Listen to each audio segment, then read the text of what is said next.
திவாகரா பசி எடுத்து வயிற்று கிள்ளுது அப்படியே. பசிக்குதா? ஆமா. கூழ் குடிக்கிறியா? கூழா? கூழ் இருக்குதா? என்ன இப்படி கேட்ட? எங்க வீட்டுல தினமும் கூழ் தான்.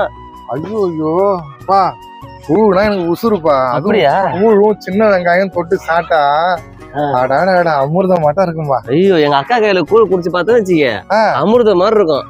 ஐயோ ஐயோ, இன்னைக்கு ஏதோ நான் புண்ணியத்தை பண்ணிக்கிறேன். ஆமா, ஒரு தடவை குடிச்ச தினமும் கேப்ப. ஐயோ, நீ நான் கூழ் குடிச்சா ஆகணுமா? வரேன். அக்கா, கூழ் இருக்குது? கரைச்ச கூழ் ஒரு 1.5 சொம்பு இருக்கும், அத போய் எடுத்து குடி. ஆமா, இவர் யாரு?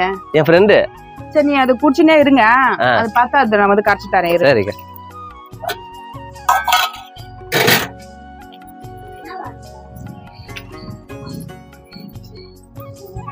அண்ணா, இந்தா கூழ சாப்பிடு.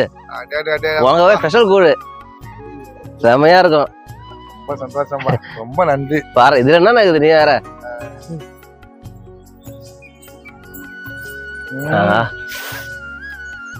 அமிர்தம் அமிர்தம் அமிர்தம், அருமையா இதுப்பா.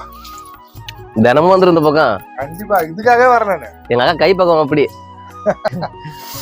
இப்பதான் இந்த நம்மடு கடிக்கிறா. செப்பா எப்பா எப்பா எப்பா எப்பா சாப்பிடு.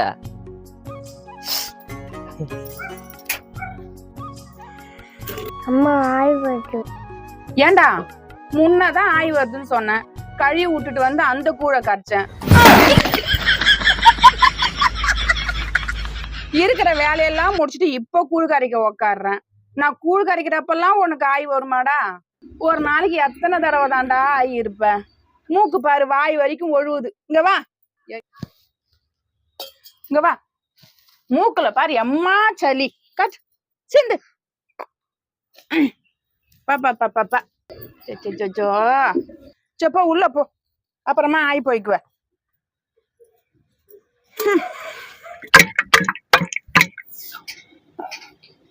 என்னாச்சு? இதான் அமிர்தம் கூழாப்பா. உப்பு அதிகமாயிச்சா? உப்பா? உப்பா இல்லையே, நான் உப்ப கரெக்டா தானே போடுவேன். இருங்க வரேன். திட்டமா தானே போட்டுக்கிறேன். அக்கா, போன கூழ் கரைச்சல்ல? ஆமா, அதுல உப்பு அதிகமாயிட்டு இருக்கும். இல்லடா தம்பி, எப்பயுமே நான் உப்பு திட்டமா தான் போடுவேன். சாமிங்களா, ஏய், உங்க கூடவே வேணாண்டா. எப்பா, கூடவே மாத்திரண்டா கடை.